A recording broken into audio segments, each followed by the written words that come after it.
अब आपको इंटरव्यू के लिए कॉल आ चुकी है। इंटरव्यू के लिए कॉल आने के बाद आपको एक टाइम बता दिया जाता है कि इतने बजे आपको कल या परसों आपको इंटरव्यू के लिए पहुंचना है, या आप डिसाइड कर लेते हैं कि आपके पास किस दिन टाइम है। अगर वर्किंग होते हैं तो अधिकतर लोग डिसाइड कर लेते हैं कि मैं कल नहीं आ सकता, परसों नहीं आ सकता, उसके अगले दिन आ सकता हूं, तो आपका इंटरव्यू शेड्यूल हो जाता है। अब इसके बाद क्या करना होता है? बहुत सारे लोग इंटरव्यू के लिए जब कॉल आती है कि इंटरव्यू आपका इस दिन है, उसके बीच में आपको समय मिलता है, इस समय का कोई भी सदुपयोग नहीं कर पाता और बहुत ही जल्दीबाजी में इंटरव्यू भी दे के आता है, जिसकी वजह से क्या होता है कि इतने समय के बीच में जो हम मैनेजमेंट नहीं करते, उसकी वजह से कम 80% लोग इंटरव्यू में 5 मिनट में ही रिजेक्ट हो जाते हैं। और हमारा एक इंटरव्यू पे कम से कम 500 रुपए से लेके 1000 रुपए का खर्चा होता है मिनिमम एक इंटरव्यू पर। मेरी बातों से लोग एग्री कर रहे होंगे। अगर वो सिटी के एरिया में है, मेट्रो सिटी के एरिया में, तो कभी कभी इससे ज्यादा भी खर्च हो जाता है, लेकिन न्यूनतम 500 रुपए से 1000 रुपए खर्च होता है। तो 5 मिनट में ही हमारे 500 से 1000 रुपए गए, और उस दिन हमने छुट्टी ली है, हाफ डे लिया है, या किस तरह से इंटरव्यू देने गए हैं, उसकी मेहनत अलग बेकार जाती है। अगर आप इंटरव्यू के लिए जब कॉल आ जाती है और इंटरव्यू देने जाना होता है, उसके बीच में कुछ चीजें कर लेंगे तो इंटरव्यू में सिलेक्शन के चांसेस बढ़ जाते हैं। कैसे?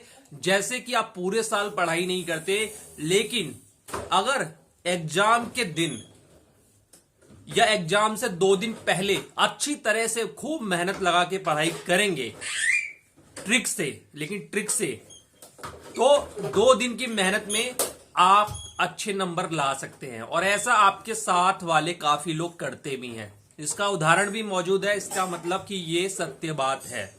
तो वही चीज मैं आज इस वीडियो में बताने वाला हूं कि आपको क्या क्या तैयारी करनी चाहिए जैसे ही कॉल आती है। तो चलिए दोस्तों, वीडियो को स्टार्ट करते हैं। अगर आपने मेरे चैनल को सब्सक्राइब नहीं किया, सब्सक्राइब कर लीजिए, इस वीडियो को एडवांस में लाइक कर दीजिए। सबसे पहले अपना जो रिज्यूमे आपने अपलोड किया है कहीं भी जहां से कॉल आई है, आपको लगता है कि ये रिज्यूमे वहां पर पहुंचा है, इसी से कॉल आई है, तो रिज्यूमे के फॉर्मेट में कभी भी चेंज मत करना। पहली गलती लोग यही करते हैं, रिज्यूमे के फॉर्मेट में पहली गलती यही करते हैं कि इसको चेंज नहीं करना। हाँ, उसमें कुछ चीजें एडिट कर सकते हैं आप, लेकिन फॉर्मेट चेंज नहीं करना है। तो कुछ चीजें एडिट कर लीजिए, अगर स्पेलिंग मिस्टेक है स्पेलिंग मिस्टेक ठीक कर लीजिए, और उसका प्रिंट करा के रख लीजिए। कम से कम 2 प्रिंट आउट होने चाहिए आपके पास, और प्रिंट आउट अच्छी क्वालिटी के हों।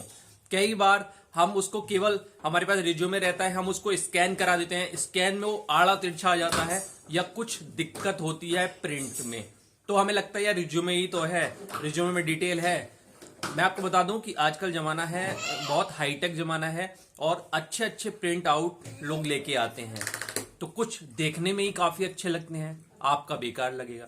तो रिज्यूमे तैयार कर लीजिए। दूसरी चीज है, जल्दी से इंटरनेट का इस्तेमाल करके उस कंपनी की डिटेल और उसके क्या क्या प्रोडक्ट है, कहां कहां बिकते हैं, ये ज्यादा से ज्यादा जानकारी जुटा लीजिए। किस रेट में है, किस एमआरपी में है। बहुत सारी ई कॉमर्स साइट पर इस तरह के प्रोडक्ट मिल जाते हैं, जहां पर आपको रेट और बेचने वाला रेट भी मिल जाता है, एमआरपी मिल जाता है, उससे पता चल जाता है कितना इनका मार्जिन है। तो कंपनी डिटेल, प्रोडक्ट डिटेल फटाक से आप तैयार कर लीजिए। चाहे तो उसका प्रिंट आउट भी निकाल सकते हैं, या इंफॉर्मेशन को एक पेज पर लिख भी सकते हैं, लिख के अपने पास रख लीजिए। क्यों रखना है और रिज्यूमे क्यों रखना है, ये मैं अभी वीडियो के लास्ट में बताता हूं, इसका बहुत इंपॉर्टेंट है। तीसरा है, अपने शूज देख लीजिए कि जो कपड़े आप पहन के जाएंगे, प्रॉपर आपके पास कपड़े हैं फिटिंग के कपड़े, बहुत ज्यादा टाइट फिटिंग नहीं और बहुत ज्यादा लूज फिटिंग नहीं, रेगुलर फिट में कपड़े हैं कि नहीं है, जूते, पैंट, शर्ट। और अपना जो दाढ़ी शेविंग है, ये तो जिस दिन जाना है उस दिन एक दिन पहले करा लीजिए, ये रेडी रख लीजिए। जूते नहीं है तो जूते ले लीजिए, उधार ले लीजिए, कोई दिक्कत नहीं है, लेकिन देख लीजिए सही तरीके से आपके पास है कि नहीं है, प्रेस करके रख दीजिए। तीसरी जो चीज है वो है सैलरी स्लिप। अगर आपके पास सैलरी स्लिप है तो उसको प्रिंट करा के कम से कम 2 अपने पास रख लीजिए। अगर आपने रिजाइन मेल पर किया था तो उस मेल का प्रिंट आउट 2 निकाल के रख लीजिए, और मोबाइल में भी रखिए कि आप उसे दिखा सकें। कभी कभी ओरिजिनल मांगते हैं तो उसको भी दिखा सकें, अगर आप एक्सपीरियंस हैं तो। अगर आप फ्रेशर हैं तो आपको ये रखने की जरूरत नहीं है। हाँ, कुछ लोगों को कुछ जगह पे, अधिकतर जगह पे अगर आप थोड़ा भी एक्सपीरियंस से कहीं काम किया है तो रेफरेंस मांगते हैं। तो अपने किसी सीनियर का या अपने कंपनी में काम करने वाले किसी भी एचआर का या किसी का भी आप वहां पर नंबर दे सकते हो। तो नंबर रेडी रखिए अपने फोन में, उसको सही नाम से सेव करके रखिए, क्योंकि जैसे ही आप दिखाएंगे वो आपके फोन में ही दिखेगा अधिकतर। तो नाम अच्छा लिख के रखिए डेजिग्नेशन के साथ, ये चीज तैयार करके कम से कम 2। अब आते हैं कि मैंने रिज्यूमे क्यों तैयार रखने को कहा।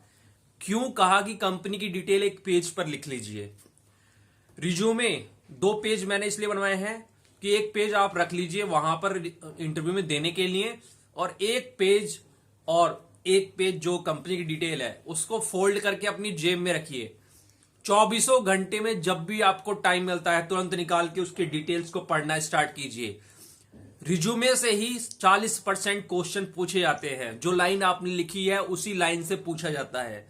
इसका मतलब क्या है, अच्छा आपने ये क्या किया है, आपका यहां से यहां तक का एक्सपीरियंस था, डेट आपको याद नहीं रहेगी तो वो समझ जाएगा कि आपने ये सब लिखा है लेकिन आपने कुछ किया नहीं है। तो अच्छी तरह से उसको याद करने के लिए रिज्यूमे को एक कॉपी और कंपनी की डिटेल हमेशा अपने जेब में रखिए। मुझे जब भी स्टार्टिंग में इस तरह की समस्या आती थी तो मैं रखता था, और जैसे किसी दुकान पे गया, थोड़ा टाइम मिल गया, मुझे कुछ दुकान से सामान लेना है, कुछ टाइम मिल गया, कस्टमर खड़े हैं तो मैं उसे देख लेता था एक नजर। इस तरह से दिन में 100 बार देखता था तो मुझे वो याद हो गया था। और मैंने ये भी तय कर लिया था कि इस लाइन से पूछेगा क्वेश्चन तो ये जवाब दूंगा, इस लाइन से पूछेगा तो ये जवाब दूंगा। ये बिल्कुल जरूरी चीज है जो आपको करनी है। ऐसा ही कंपनी की डिटेल्स के साथ भी करिए, एकदम दिमाग में छप जाएगा। और क्या आंसर देना है वो भी आपको कैलकुलेट हो जाएगा, किस तरह से नपातुला आंसर देना है आपको। अब जो लास्ट में है, यही चीज आपसे इंटरव्यू में सबसे पहले पूछी जाएगी।